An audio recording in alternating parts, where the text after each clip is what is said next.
In this episode, you're going to learn how to be more confident when you negotiate, why negotiation is not a closing technique, and how to remove the emotion from the process.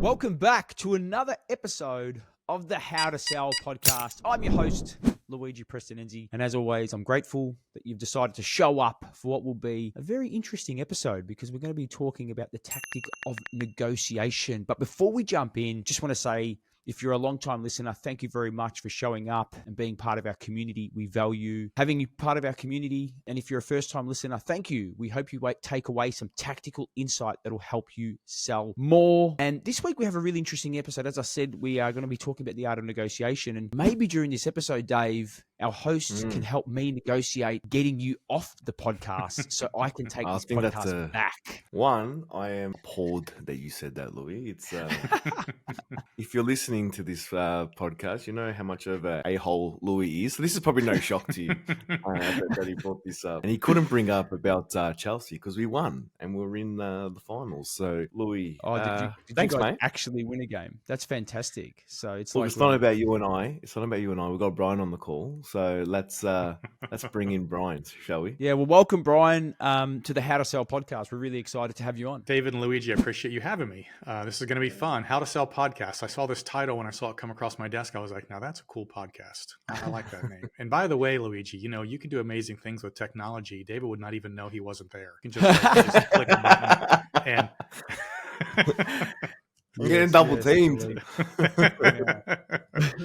We're pumped to have you. I mean, you're on the Forbes Business Council. You've written a number of books. You've been around. You live in the great state where our good friend Victor Antonio, and I'm going to make sure you and Victor get to talk because we love Victor and everything that he's about. We're really excited to have you on because I think that the negotiation topic is one which is often misunderstood. And I think sometimes people think that negotiation is about, I need to win, you need to lose. But you know, having been in sales my whole career, I find that it's not a good feeling when, you know, I've been on the receiving end of somebody's won, I've lost, or I walk away feeling I'm not feeling good about what's just happened. So, you know, really happy, really excited to jump into this topic. So, Brian, can you just maybe, before we jump into it, just give us a bit of an understanding of why negotiation, like what's motivated you and prompted you to focus on the psychology of negotiation? You know, it's interesting. There's an old adage, you've probably heard this, but when a man with experience meets a man with money, the man with money will get an experience, and the man with the experience will probably end up with the money. And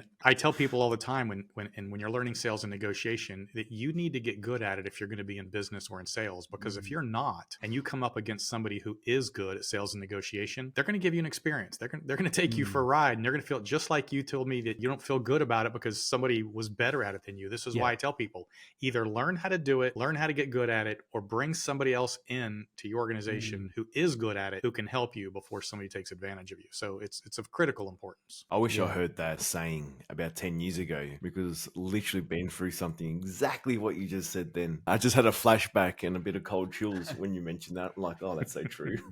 And, you know, I think what's interesting, right, is, and I'd love to get your input on this, the emotion side of things, because I think sometimes you go into a negotiation with a particular view or an objective, but then as you enter that, all of a sudden the emotion starts to drive the way you behave in the process. And then at some point, I know that I've been there where I've gone in expecting one thing. Emotion has driven me to do certain things or say certain things. And then I finish the process and think to myself, why did I go down that path? And then I'm a bit regretful for some of the actions that I took. This is human psychology, and it's so funny. And this is why auctions work so well. Right? They say in an auction, people will tend to bid 10 to 20% more than something's worth because of the emotion involved in trying to beat somebody else out to get something that you may or not even want, but you're willing to pay more for it just because of the emotion of being in the moment. And we call this the fear of missing out or the fear of loss, right? And that fear of loss can be used aggressively or defensively in any negotiation. And that's why I tell people,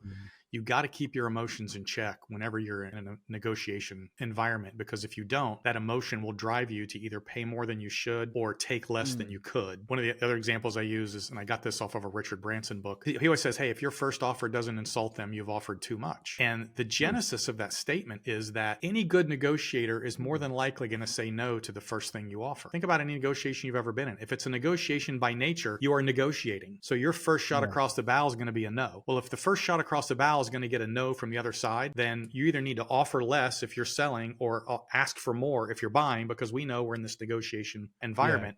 And then you have to keep your emotion out of it and not have that fear of loss. Always be willing to walk away. Always be willing to find another deal. I always say deals are a dime a dozen. If this one doesn't work, that's fine with me. I'll find another one that's just as good or better down the road. It's people that get too wrapped up in that emotion and that fear of loss. And this is the only deal out there. I'm so in love with it, I have to have it. Those are the people that either get taken advantage of or sell things for less than they could because, they just want to bail out. Is that the core of the negotiation process? Is that the fear of missing out is what drives people during that process? Fear of missing out will drive people to either get something they don't necessarily need or sell something for less than they could get it for. Now, when I talk negotiation, I'm always big on background research, knowing everything about the product and even more so about the buyer or the seller so that I know what leverage I've got in that negotiation. And the same applies to the other side. They should be finding out everything they can about me on whatever side of the negotiation I'm on. And an easy example I use is a guy that was selling a restaurant 6 or 7 years ago, and he offered the restaurant for $100,000, right? And I went into this negotiation, and in doing my due diligence, I found out that he had taken a job and he was moving in a month. And I also found out that he had to re-sign a new lease for this space in 30 days or he was going to lose the space. I also found out the franchisor needed him to sign a new agreement. Well, when I knew all three of those pieces of information combined, I knew that if he didn't sell it to me, he was going to get nothing because he only had 30 days to do a deal and he was gone. So when we went to the final negotiating table, I mean, I hate to bring this back up, Luigi, but I went from 100,000 to zero and offered him nothing because I knew he was in a position where he didn't have any other choice. At the end of the day, I ended up buying it for $10,000 plus inventory and whatnot, his lease, his deposit, because I knew if he didn't do it for me, he wouldn't even get the 10,000. He wouldn't get his lease money back and he wouldn't get his deposit, right? Negotiation is all about understanding who you're dealing with, staying out of the emotional environment, doing all your background research, and then coming in strong. So I'd like to ask there, Brian, about like the emotion part, because it's easy to say, hard to do. Do you have any sort of tactics, advice on how to remove the emotion from a negotiation, especially because it could be quite a personal one. It could be a life-changing, you're doing an exit within a business, which, you've experienced 3 yourself. So any tactics you can share there? So, and I'll give you a quick example again. Our second company we sold, they offered us $50 million. We went up to Boston, sat at their conference room table for this PE firm. And at the last minute, they said, we're only going to give you $40 million. Now, they expected these couple of hicks down here from Alpharetta, Georgia, to take the $40 million because that's a ton of money, right? But in that moment, I was sitting with my partner and I looked at him and I said, no, we're not going to take that. And they were stunned. And they spent 30 minutes trying to talk us into taking the 40 million instead of the 50 they'd originally offered us. And when we left, my partner was like, I can't believe you turned down $40 million. And I said, don't worry about it. They've already done all the research. They've done all the due diligence. We have all the information. We'll just go shop it to somebody else. Our worst case scenario, worst case, we can go back to them in a month and they'll give us 40 million. Our best case is we can take this someplace else and get a better deal. 6 weeks later, we sold it for 80. So we got 40 million more on the deal. Now, I say that because people either think emotionally or they think intellectually all the time. Every decision you make is either emotional or intellectual. And sometimes when you're in those situations, you have to stop and ask yourself this question. And this is the big one right here. If you can stop and ask your question before you're about to pull the trigger, is this an emotional decision or an intellectual decision? And stop yourself from making the emotional decision, then you'll be better off the majority of the time. Right? Because how many times do you make a decision when you could have said, wait a minute, does this really make sense? I mean, intellectually, this doesn't make sense. I shouldn't do this. And you walk away. Always be willing to walk away. That's so true. It's almost like when you're angry, not to respond immediately, sleep on that email, think about it a little bit more. In the heat of the moment, though, when it's live, and you're in a boardroom and you've got a lot of money and life-changing money. That's right. That's right. But that, I'm assuming, would have come with a lot of practice, right? To just be cognitive to say, hang on a second, no, I'm not accepting this. And then your co-founder stressing, probably lost a few hairs as soon as you said that, and trying to remain calm and keep a straight face, and then freaking out as you left the room. Two opposites, yeah? So you're very yin and yang. We went back to the VC company 6 weeks later, and we sat at their table, and they said, well, what is it going to take? And I said, well, we had an offer of 50, we turned down 40.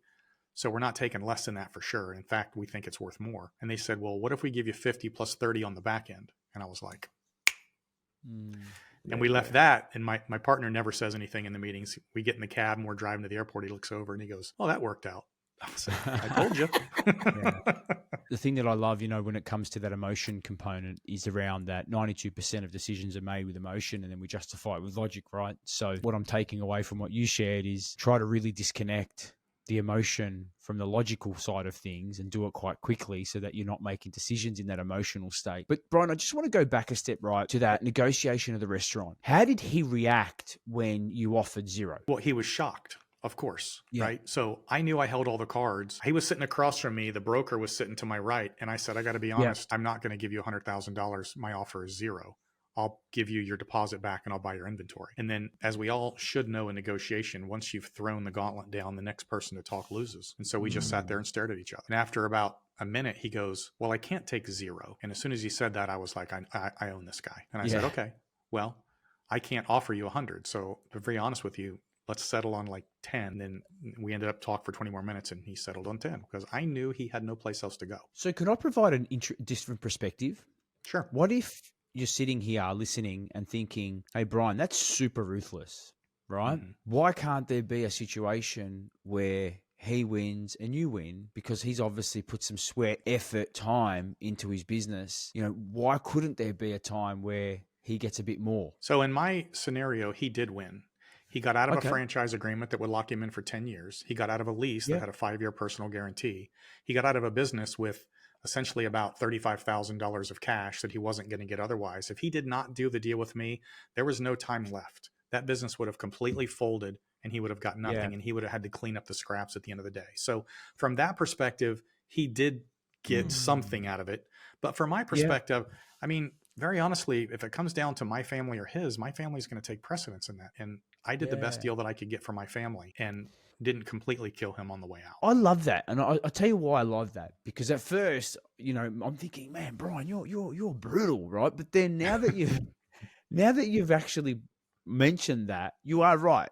You are absolutely right. The perspective from his side of what he's actually, because you are right, when it comes to franchise agreements, when it comes to all those things, there's a lot of the fact that he was able to walk away without any of that stress, that in itself has a value to it, right? So I love the way that you've just explained that, because now I'm seeing it personally from a different perspective. And by the way, he's still my friend.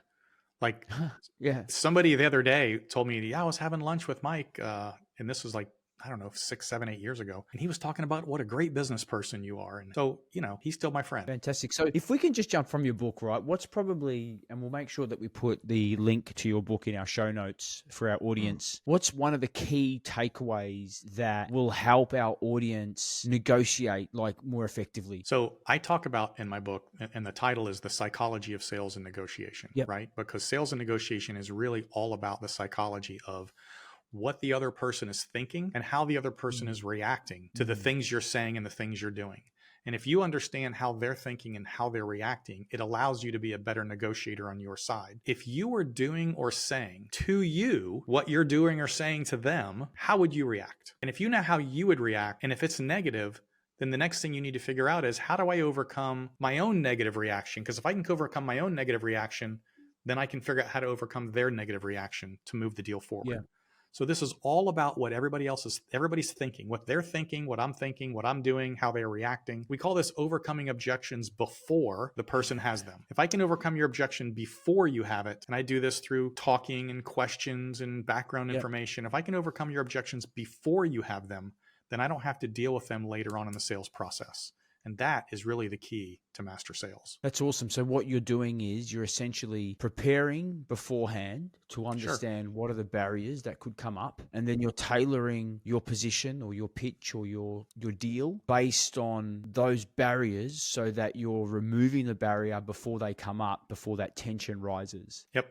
No matter what you sell in any company, I could interview your sales force and I will find out that there are probably 5 objections, give or take, that are the same objections you get every time. So when I work with organizations, we build sales scripts and processes around whatever those 5 objections are every single time. And we deal with them up front in a non-aggressive manner so that I can overcome them later, or you don't even have the opportunity to say them later. Like, quick example, well, I'm just shopping right now. Okay. And that's why I don't want to close a deal with you today. When we get the sales process very started at the very beginning, I say, hey, why are you doing this? And when are you looking to do it? And so I want them to tell me why they're looking. That gives me a something to use later on when they say they're not ready. And I ask them when they're looking to do it so they can't tell me later they're just shopping. Now, if they tell me they're just shopping up front, I'll say, well, then why are you doing this? I mean, how many people get out of bed, put their clothes on, and drive down to a car lot to shop for cars they're not looking for? How many people get dressed and go out and go shopping for things that they're not actually looking for? That just, it's very rare. So we know if somebody's talking to you, they have an interest. It's just a matter of you figuring out the why and the when, figuring out what the objections would be, overcoming them, and then leading them where they want to go. Yeah. So what I'm hearing is, from a negotiation perspective, it's about first understanding intent early in the process, understanding the motivation, and then removing as many potential objections as possible so that during that negotiation phase, you can move forward because you've addressed all their concerns earlier in the process. Yes. And it's all about the questions, right? The fact finding, the questions. I ask questions until there's nothing left to ask. And that's how I build my case. I tell people there really isn't a close. If you do a proper fact finding, you do pause for effect, you do check-ins, you get your positive affirmations, you make sure they understand and you have addressed every single issue that you have found that they have. There is no real close, because at the end I say, well, based on what we talked about, this looks like what you're looking for. It's in the price range you want. It does what you want it to do. I mean, we might as well go ahead and get this done for you. I mean, it's not a big close. Yeah, absolutely. Because you've done the process, right? You're not having to use any manipulative close techniques or the Benjamin Franklin close. And, so Brian, this has been great. I would love to continue and go, deep into this, but obviously we've got a time frame we've got to cover. But Brian, I've really enjoyed this episode. I don't know about you, Dave, but I think there's some really key takeaways here. Firstly, I want to go and look for businesses that Brian bought in that manner, and let's go and buy some businesses like that, Dave, because I reckon that's awesome. But look, Brian, thank you very much for coming on as a guest on the How to Sell podcast. For our audience, make sure you click that link so that you can purchase the book, because, knowledge is power. And in 2024, your keys to success is building your capability around every aspect of the sales process, and negotiation is a key part, right? As Brian said, you don't have to get to a point where you're using hardcore closing techniques if you facilitate the right process early. That's exactly right. David and Luigi, I appreciate you having me today. This was fun. Thank you, Brian. Well, Louis, that was an awesome chat with Brian. He just brought some real gold to the table, right? So as we do, let's flip it back. How would you apply this in the selling process? Well, look, I think the first thing is the big takeaway from that episode, Dave, and how can we apply this in the sales process, is the negotiation part doesn't occur during the conversation. It actually starts before you enter the conversation. And if you take his story about buying the restaurant, which I absolutely love, his research enabled him to really understand what was the best position that he could go into. And I think for many sellers, we sometimes skip that research phase. And then when we get to the point of negotiating, or we get to that point of, discussing the deal parameters, we are not presenting the best sort of scenario, right? Because we haven't done our research.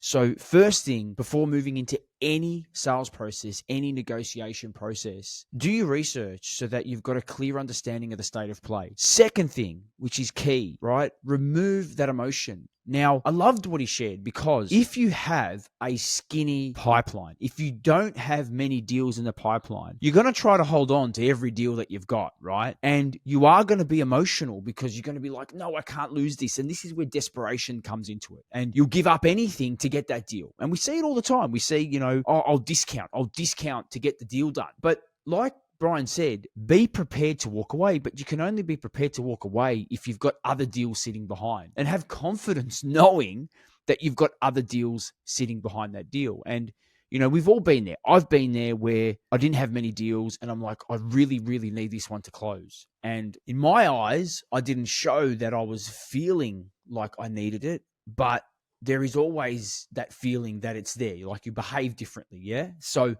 I think the key to this as well, the other key takeaway is build yourself a strong pipeline so that you can walk away. And, it's really interesting, because that fear of missing out that he spoke about, and I've been there before as well, where I've had a deal, they haven't been responding, they've been ghosting me, and I've gone back to them and said, hey, sounds like now's not a good time. I've got other projects. Thanks very much for your time. If anything changes, let me know. And that has triggered an immediate response from the prospect who was ghosting me. Yeah. So they call it a takeaway close, but sometimes the best way to take action is to walk away from a deal. Make sure you hit that subscribe button and you follow us on any of the podcast players where you listen to us. And we look forward to seeing you at our next episode.